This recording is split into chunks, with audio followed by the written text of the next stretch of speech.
Welcome to Whiskey's for Drinking, but Water's for Fighting, because we're always fighting about water, especially in the arid West.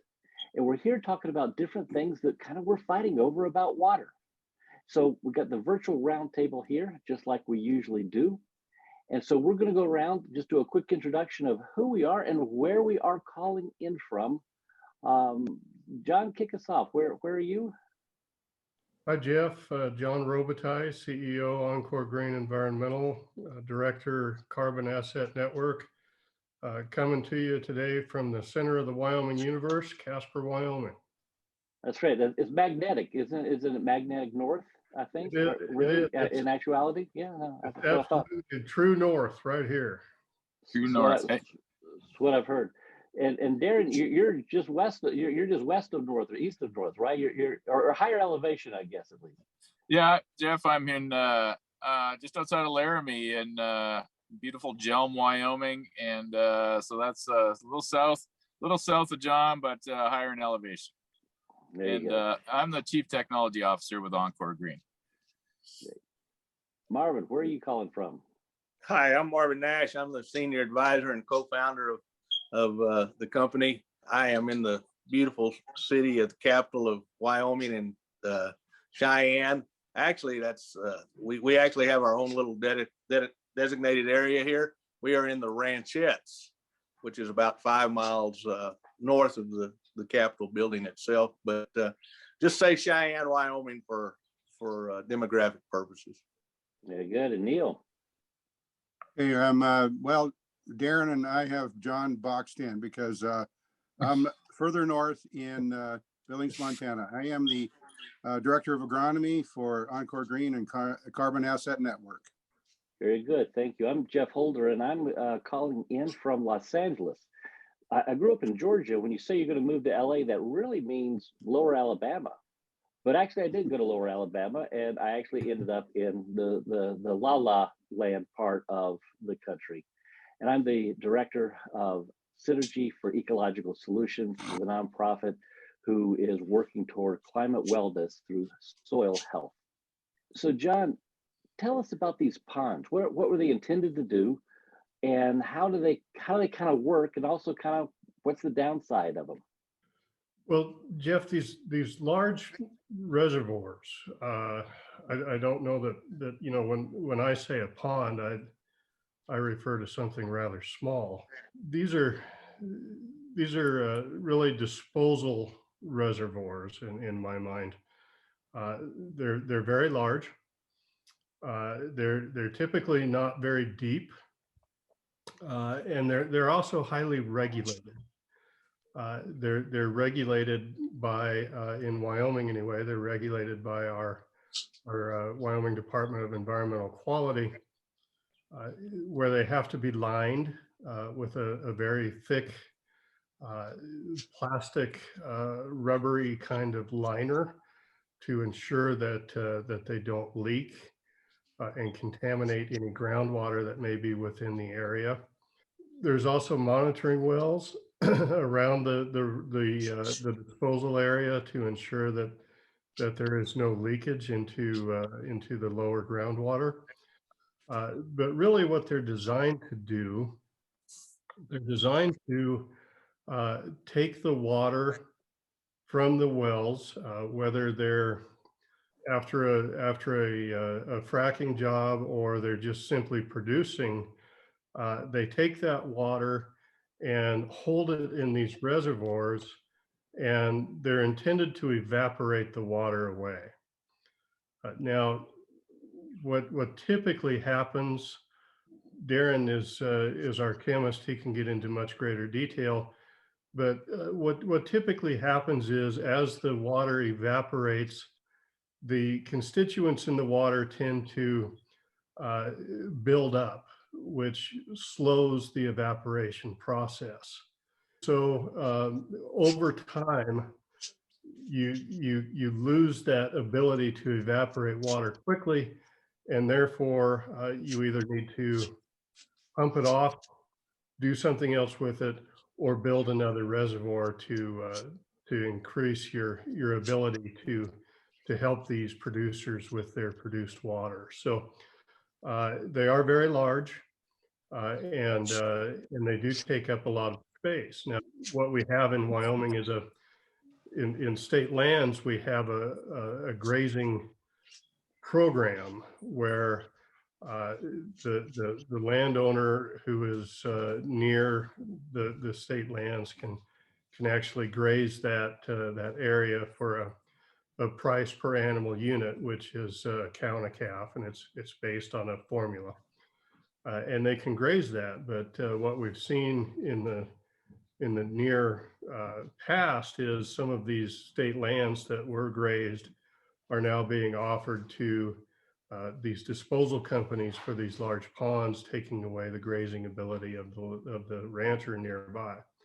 So it's a bit controversial as to whether they're actually beneficial for not only for the landowner, but also for the company that's trying to dispose of their water.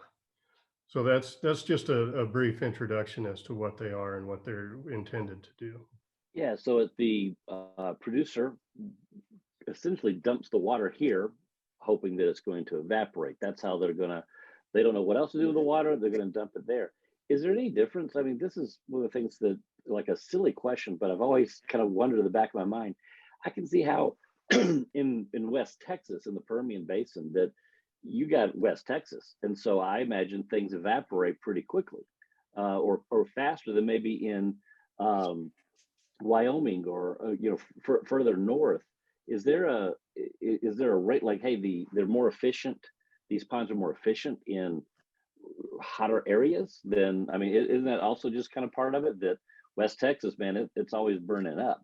Well, you're right. I mean, of course, I think you can model how much evaporation you get from these pits, and like John said, as the salinity of the water in the pits increases, the rate of evaporation decreases. But so I think, engineering groups, when they design these things, that I'm sure they're aware of what they can expect for evaporation. But I think mostly these pits seem to be constructed because there's a lack of a deep well disposal option mostly.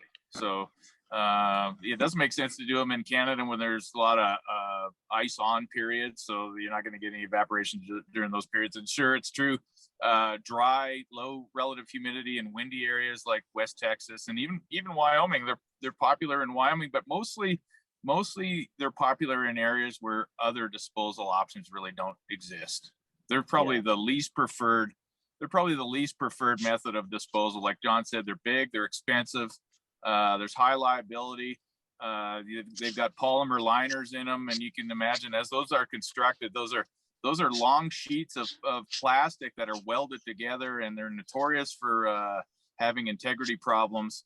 And that's why monitor wells are often prescribed with these facilities, Jeff, just because they leak, and then at the end of the day, you've got a facility with high brine that you have to find another home for. Oftentimes there's a lot of dirt that blows into them, so you have a solid waste sludge that you have to dispose of, and then at the end of the day, with the drilling activity or the wells have been plugged and abandoned and the field is returned back, then you've got this huge liability, this reclamation liability that you have to pay for.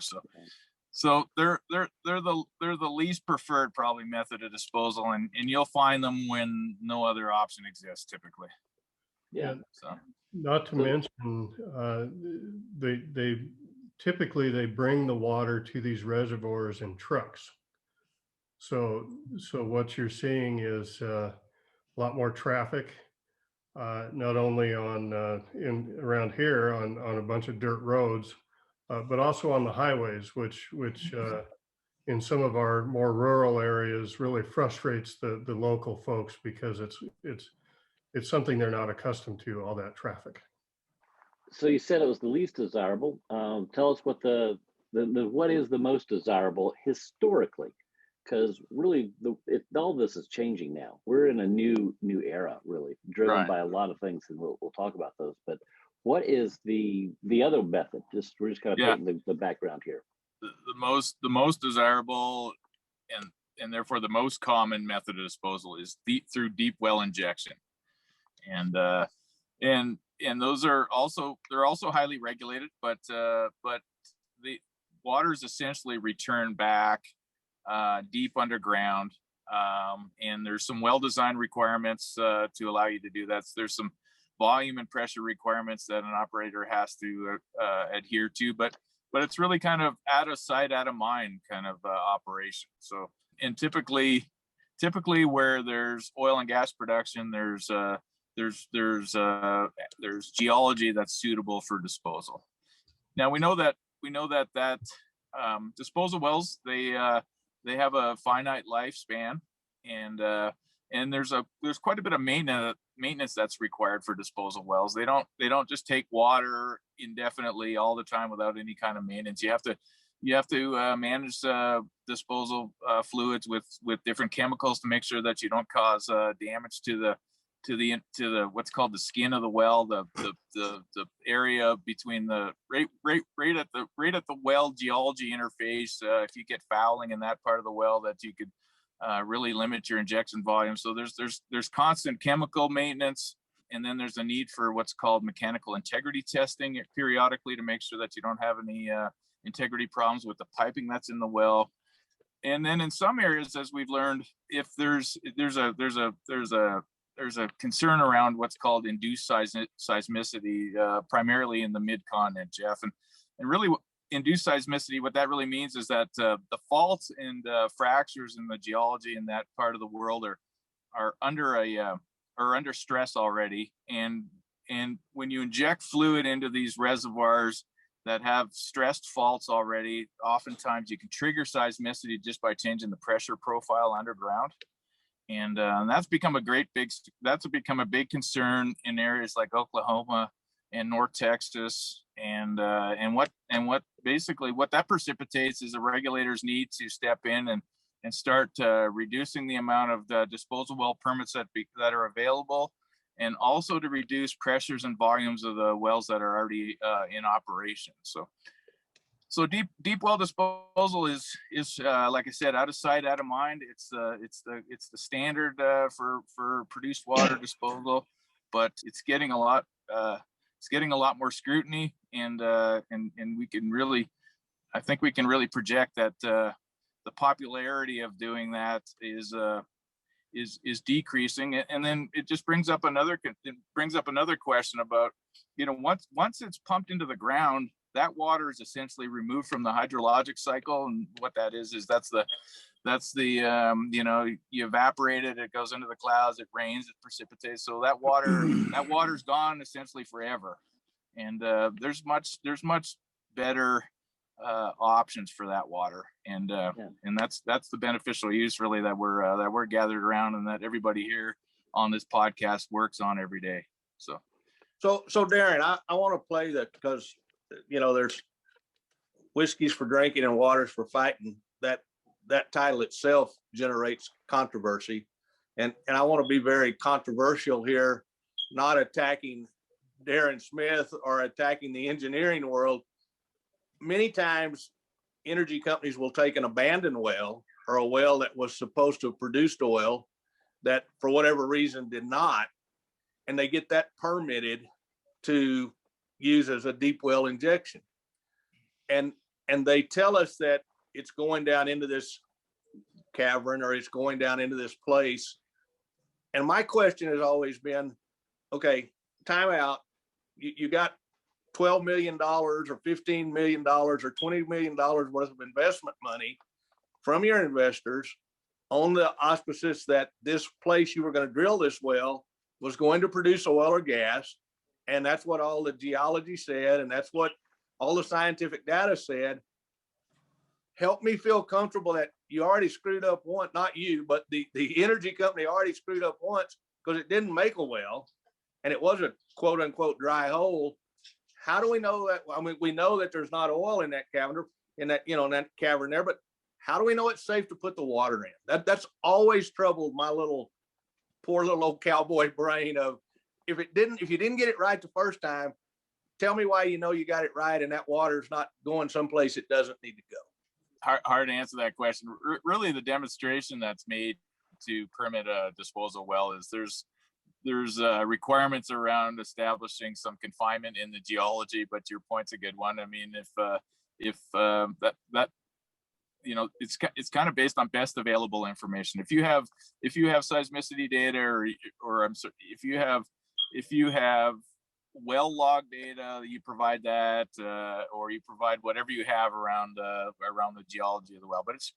But the demonstration is that there should be a confinement, certainly on the top part of the disposal zone, and really the rest of it, Marvin, has to do with the integrity of the wellbore itself. So, Right. So if you're using a historic well that's either gone dry or was drilled and was dry from the start, you know, some of these wells are converted and they're fairly old, right? And so you've got some requirements to really just monitor the wellbore, and that's the only assurance you have really that the fluid is being confined in the space that you intended it to.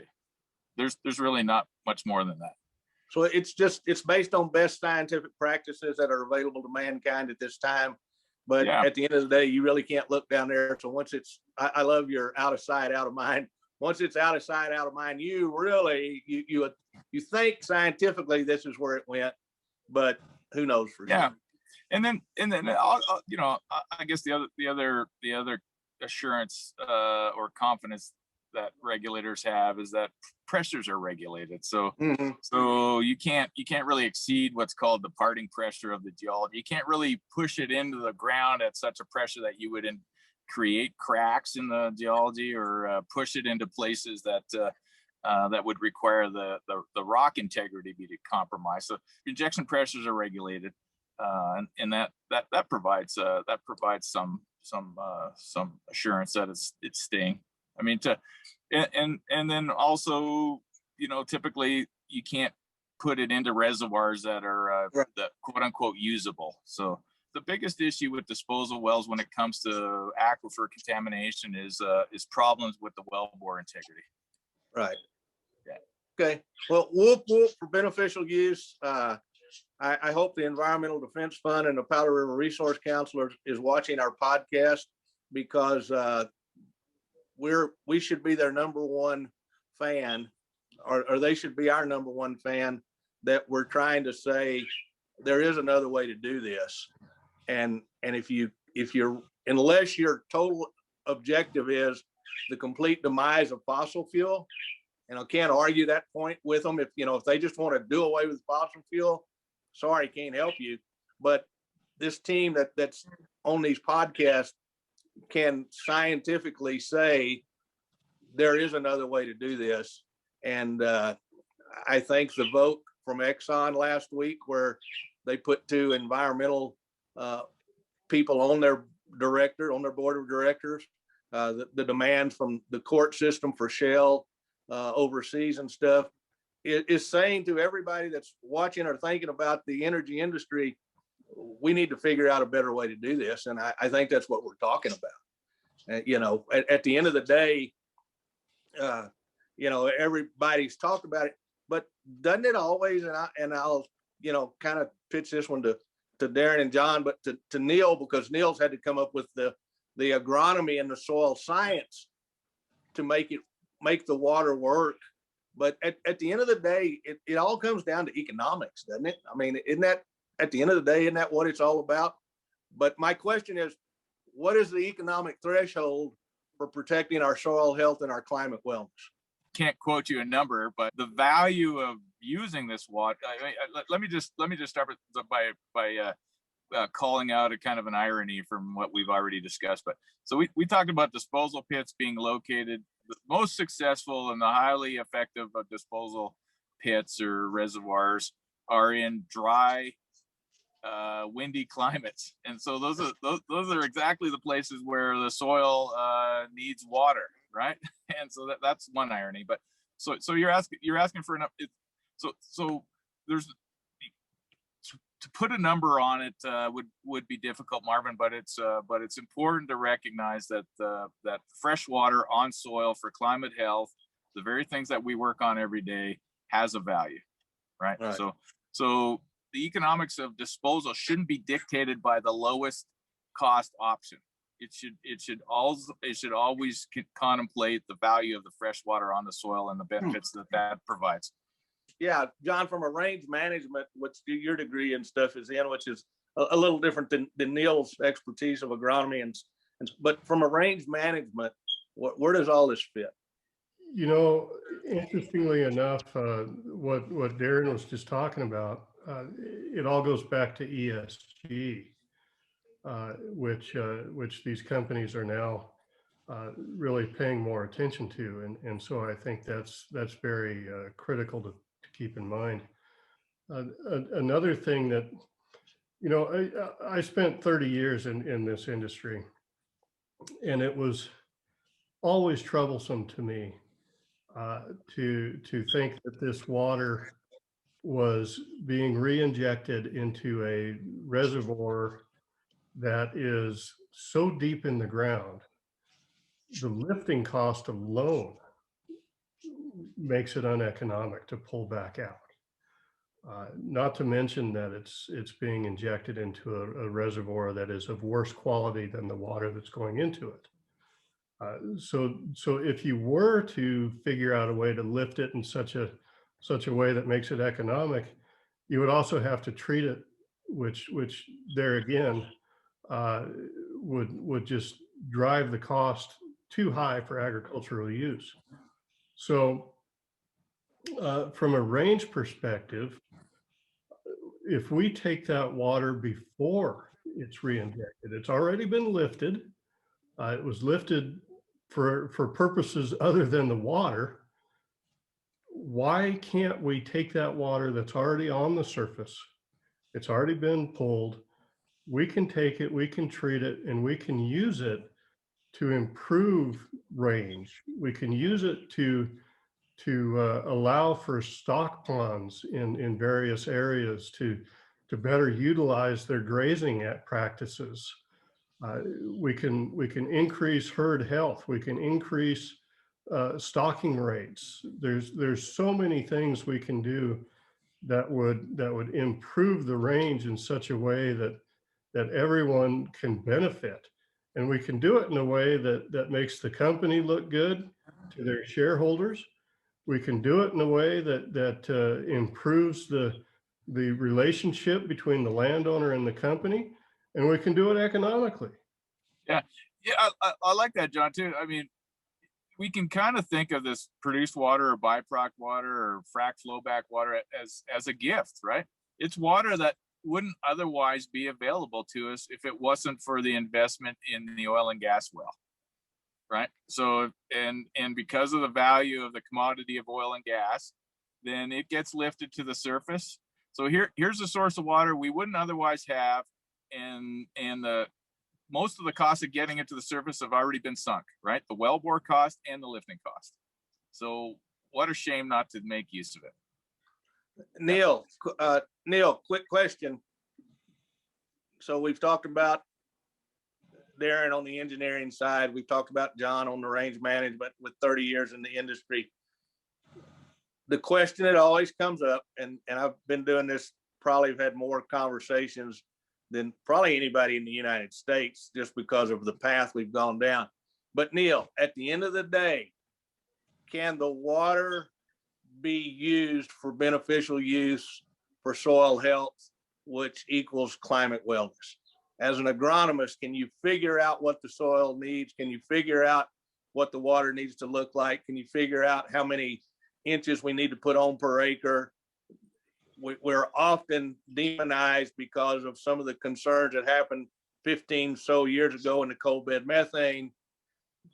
Have we figured out how to solve that problem? Is this my one opportunity to get one word in? Okay, I'll say yes. Okay, there's my one word. Now we can go back to the other guys. So you've talked about John. I'm just going to run my flag up the flagpole here. As of this last week, I've been in business for 40 years. So I think I've been. Congratulations. Thanks. I've been an agronomist for 42 in Montana, but at 40 years in business. So yeah, you know, Darren just spoke up, and I had a comment in regard to, he said, out of sight, out of mind. Well, that's all good and well, but in my 40 years, I've also worked in the disposal white or site contamination issues where they've got the brine leaking out on the ground. Well, that ground is ruined. This particular site we worked and got a settlement from a company, a disposal company for the farmer. You know, they were going to have to haul all the dirt out and bring in new dirt. Well, let's not be trucking in a truck. I've also had a place where a truck went off the road and dumped a load of brine. Well, trucking is probably one of the highest liability ways of transporting this. So getting back to you, Marvin, can we figure it out? It's easy. It doesn't even take very much experience to figure out what we need. You know, you look at the Midwest where they get 40 inches of rain versus Wyoming that gets 13, 14 inches of rain. And what's our yield potential? You add water, just add water and the crops grow better. You know, we figure alfalfa takes 4¼ inches of water to produce 1 ton of hay. We put on the water at the right time. It goes a lot in the crop stage. It produces considerably more. So, you know, we get back to what John had to say about the increased grazing. Well, everybody in this regenerative ag and soil health realm are talking about, you know, mob grazing. Well, if we're able to graze this further in the hoof prints, I know John talked about it in a previous podcast where the buffalo was mob grazing and they would come along and stomp the seeds back into the ground. Well, if we can do that, much better. You know, we have a source of clean water for animals. This byproduct water is not suitable for their drinking, but if we can clean it up and make it so they can have water sources in the back section, we don't have all these cattle trails, which then end up are ways that water will erode and the cattle will stay where they're at. And so it's a no-brainer. You know, you have to look beyond just the dollars and cents in the total economic picture. What is better for our environment? And it is to take this water and quit wasting it and putting it down a hole, possible seismic activity, and we can put it out on the land in a responsible manner. And the water, through the technology that Darren is bringing to us, makes the water almost too clean. So we don't have salt issues. Marvin, you mentioned about the coal bed methane. Yeah, we were putting that on straight. We needed to add amendments to get it in the right balance. So I've been down that road of balancing the elements in the water, the cations and anions. This we don't have to balance. It's water that is suitable for irrigation and beneficial use. It's time to get off what we've been doing. You know, as I think, what was it, Einstein that said the definition of stupidity is doing something over and over and expecting different results. Let's move on. Jeff, there, I got more than one word in. Yeah, no, and I'm glad you did, because we were looking for, we knew the answer. For us, the common sense answer is yes. But Jeff, so I want to come to you and your LA entourage, and I want to put you on the spot as our local Californian.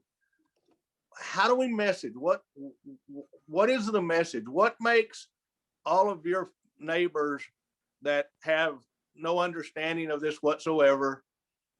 How do we take Neal's knowledge and John's knowledge and Darren's knowledge, and how do we recommunicate that not only can this be done, but it urgently needs to be done? I mean, I think the vote on Exxon last week that was a shot across the bow, as they say. They took a group of people that have 0.002 interest in Exxon and got board members because of their environmental stance. So Jeff, you're our communicator, you're the COO, you're there in California with these people every day that some of them actually look at things a little bit different. How do we make that message clear and bring about that change? what are the steps? And I mean, and that's a really loaded question. And every corporation that's in the shale business and in the oil and gas industry is looking to answer that question. But what are your thoughts on that? I think the first disadvantage you have in trying to communicate something like this is first education, because this idea of what we're talking about, repurposing this water, even the fact of what we did at the very beginning of like, okay, what are these wells and what are these ponds and how does that work?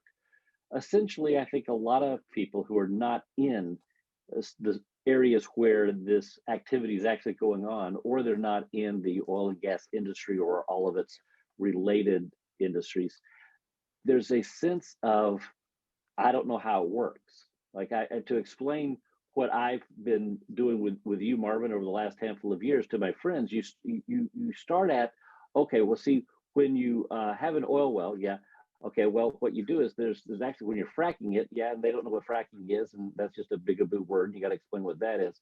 And then when you talk about that, there's this water that comes out alongside the oil, that they're like, wow, I didn't know that. So a lot of it is, this is it's not a secret, it's just, it's a very specific thing going on in a certain industry.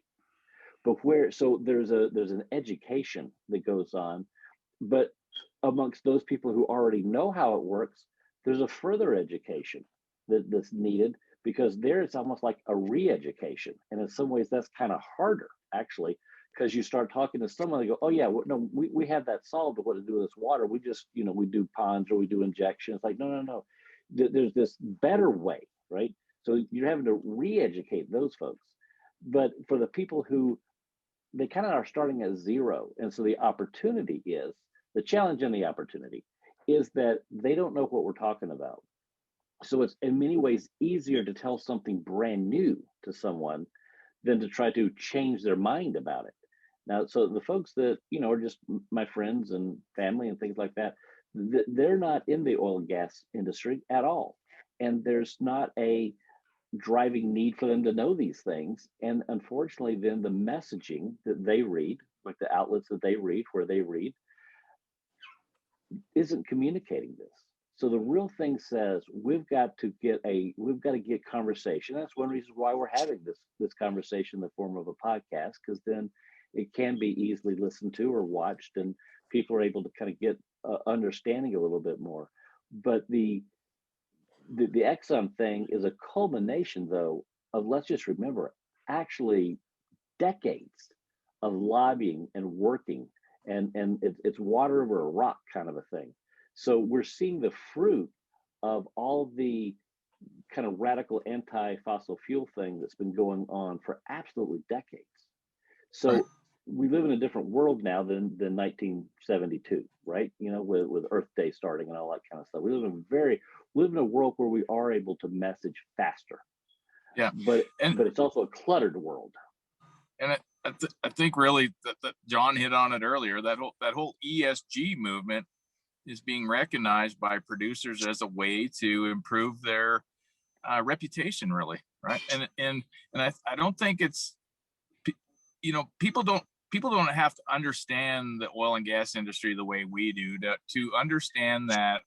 Why waste something if there's an option for doing something beneficial with it, right? Mm-hmm. I mean, that's an intuitive thing that should resonate with everybody, regardless of their knowledge of produced water or anything else. So if it's available, it was once wasted, but there's an alternative to put it to beneficial use. My goodness, that ought to resonate with everybody, right? Right. And so that's why it's easier to communicate. We just got to take responsibility for we got to steward our land. There's also this missing connection that we've talked about before, with the synergy for ecological solutions is all about, which is taking care of our soil and making our soil healthier directly, one-to-one, improves the quality of our air and accomplishes the environmentalist goals. But that's not a intuitive connection without someone explaining it. So really the challenge becomes, from a communication standpoint, the challenge becomes, how do we help people to simply understand a very simple message? We want to clean up our air. We take care of our soil. We want the oil company to do something different. maybe the different thing we're wanting them to do is just to take care of the water in a more responsible manner. And that's where we're starting to see some traction there with what you're referring to, Darren, with the ESG conversations that are saying at the very highest level of every organization at this in the boardroom, right? That's saying, okay, we can do something differently, so why don't we start it? That's the communication. That's and right. The challenge is just being heard. It's the criticism. Yeah, the oil and gas industry is being criticized for not being sustainable, right? So these are the options that are becoming more and more popular, and we're going to hear more and more about it. Certainly, this Exxon thing, I think, has turned the industry on its head, and ESG is going to be a requirement if companies want to raise money. Really, I mean, I think there's competition there, and corporate responsibility and sustainability is what is really the future of the energy industry. Because otherwise, its reputation is. I've always heard it. The reputation of oil and gas is worse than tobacco. So it's time to kind of do some responsible things to improve people's tolerance of the industry. I think is really what ESG is all about. So, quick question, yes or no? Let's just go around the table. Is there a trust issue between the average citizen and the fossil fuel or the energy industry itself? Darren, is there a trust issue between those two groups? Yes or no?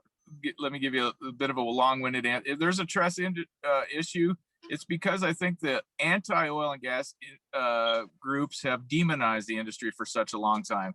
And unfortunately, even with a lot of the good things that companies are doing right now, maybe the environmental groups are having a hard time coming on board, even though these are the right things that need to be done. Just because they've demonized them for so long, I think they have a hard time saving face by coming on board and supporting some of these good activities that are happening.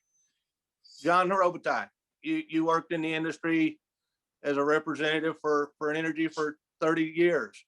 Is there a trust issue? Absolutely, there is a trust issue. Is there a solution? Well, yes. The solution is better messaging from the industry, and our programs are definitely part of that solution. Neal Fehringer, you've done this for a lot of years, and you've represented landowners and energy companies. Is there a definite mistrust between the two entities? Okay, am I back to one word again? Yeah, but then it's a yes or no with an explanation. Okay, yes. Or a solution. Yeah, you know, I mean, I'm continued even the coal bed methane. I'm still there because there's issues with the landowners don't think that they were told the truth, and so the companies have hired me to come in and do soil sampling and follow up and prove that our science was still working. I just want to go on a touch here. I'm a numbers guy, so we do a lot of calculating. But I think to add to this podcast that, again, I've mentioned this before, but in Wyoming, the way the byproduct water in 2019 was 1.7 billion barrels of water, which is 70 billion gallons that was disposed of in some fashion that could have been used, that could have irrigated up to 330,000 acres of rangeland at 6 inches. Why are we wasting this? Get on board. Oil is not going away. We need it until we have a replacements. Just let's do the right thing. Okay, so in regard to everybody on the panel's answer, except for me, because I'm not answering, I'm going to ask these questions today. I'm going to take that senior advisor role. Everybody knows it can. Neal can prove it up scientifically for the soil health. Darren can prove it up from the technology. John can prove it up from the range management. Jeff can message it. Does it simply just come back to the economics? But furthermore, will the environmental opposition ever be convinced that it can be done? I mean, we've had a couple of conversations I've had a couple of conversations just in the last few days. Actually, the Environmental Defense Fund and here in Wyoming, the Powder River Resource Council has on paper and in interviews said repurposing needs to be something for consideration. Are we ever going to cross this bridge together with the energy industry and the environmental world? to do what's right for the generations to come? Or are we, what is that catalyst that needs to make that happen? Marvin, I think it's right here. Encore Green Environmental Carbon Asset Network, we are the catalyst that is making it happen. People need to get behind us because you and Darlene have had the tenacity to see this through for over 3 years now, coming up on 4, and you've made a splash in the water. Okay, that is the deal, people. These are the people that you need to be following because they put a team together. They've spent many hours. So it is just time to get on board. And the warm, fuzzy feeling. Can you imagine when we started applying that water out there at Pine Bluffs? That was a warm, fuzzy feeling. And a lot of people are driven by emotions rather than science. So get on board and let's have the warm, fuzzy feeling together. John Robitaille, as we kind of wrap up, what do you want to say about that? You know, I think Neal hit it right on the head. Very well said, Neal. You know, it's no wonder you've been in business for as long as you have. I think one of the important aspects is time. We need to show these folks, all these folks, that we can do this. It is beneficial. It's a better way to do things, but it's just going to take time. Marvin, yeah, you haven't specifically asked for me, but I'll offer my 2 cents anyway. But it seems like the environmental communities, like I said, they're in a bit of a trap. This is absolutely putting water to beneficial use for all the things we talked about is the right thing to do. However, I feel like their membership and their policies, even though there may be unspoken and unpublished, their policy is not to do things to facilitate oil and gas development. And Neal said it great. I mean, oil's here to stay. There's no alternative for it right now. Like, I mean, the next time you're in an airplane and you're on takeoff, okay, ask yourself, what can I substitute for Jet A fuel that will give me the thrust that it needs to get this bird off the ground, right? I mean, it's here to stay for the next little while anyway. And why don't we do the right thing with the water in the meantime? But the environmental communities, I think we could ask for their support because let's face it, time's wasting and duplicating a problem is not a solution. So why don't we just do the right thing with this water, and with their support, I think we can move it a lot quicker. That's the irony. And it's not going to prolong oil and gas longer than its lifespan would normally be. It's just doing the right thing in the meantime. Jeff Holder, let's wrap this thing up. What are your thoughts about what the team has said and the messaging, or what's the next step? You know, with nonprofits, I'll make a very cynical statement, and I do see this. I don't think it's everybody, but a lot of times a nonprofit, and which some of these environmental groups are nonprofits, and they have a specific message, and they've changed their message because their message is we need to help the environment, but what the synonym for that has become we need to shut down fossil fuel. Marvin, you and I were at an EPA meeting, reading our statements into the public record and things like that. And someone was in front of us, and the woman stood up and said, basically, we have to stop fossil fuel production today, like right now, like today, Tuesday. And it's like, well, how are you planning on getting home? You know, well, unless you rode a bicycle, but you live like, you know, like, I mean, you know, be like, okay, I don't know, maybe there's a 2-week lag line in the supply chain. You know, I don't know what it is, but so there's this, they've swapped one message for another, and they've been doing it for so long that we need to help our environment has become we need to shut down fossil fuel, and so what we and there's also this issue of that if you're at a nonprofit, this is the cynical part. If you're a nonprofit always has an objective, usually a social good objective. And if you ever solve the problem, right, then what does that nonprofit do? What do the people who are hired by that nonprofit if they have no more funding? And a lot of nonprofits are doing things like childhood hunger.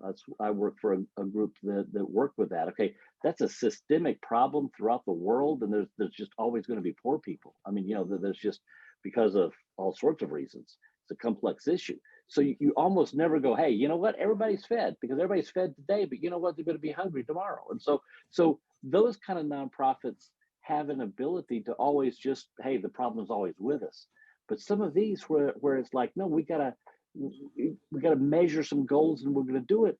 If they don't have the call to action and they don't have the I mean in fundraising it's called the ticking clock. Hey, you read these, you get these letters, you read, hey, I gotta get a gift from you for a donation for you by midnight on the 15th, or else the bad guys are going to win. And unfortunately, a lot of the environmental groups have defined oil and gas as the enemy. So I think that really a lot of what we're saying here is there is just a better way forward. There is simply and we will accomplish almost like everybody's goals. One of the first things when Marvin and Darlene and I sat down like years ago, and Marvin was explaining to the Los Angeles person who doesn't know what any of these, half the terms I didn't know, half the terms that I actually said in my mouth today. I didn't know all this stuff. And we kind of get around this idea of a win, win, win, win. Everybody wins with this. The oil and gas wins, the environmentalist wins, the landowners win, the soil wins. It really is. And it's just getting some steam now. Finally, people are starting to do it. And I'm encouraged by that. Fantastic. Guys, we've spent our time. I think we've had a great conversation. It's been a tad controversial. Jeff, you want to wrap this up and get us out of here? Yes, absolutely. We are thankful you've joined with us. Subscribe to us, review us, rate us, find us on all your platforms, share with your friends. We appreciate coming in. You'll find some of the links, some of the things we were talking about, you'll find those in the show notes. Until next time, keep fighting for water.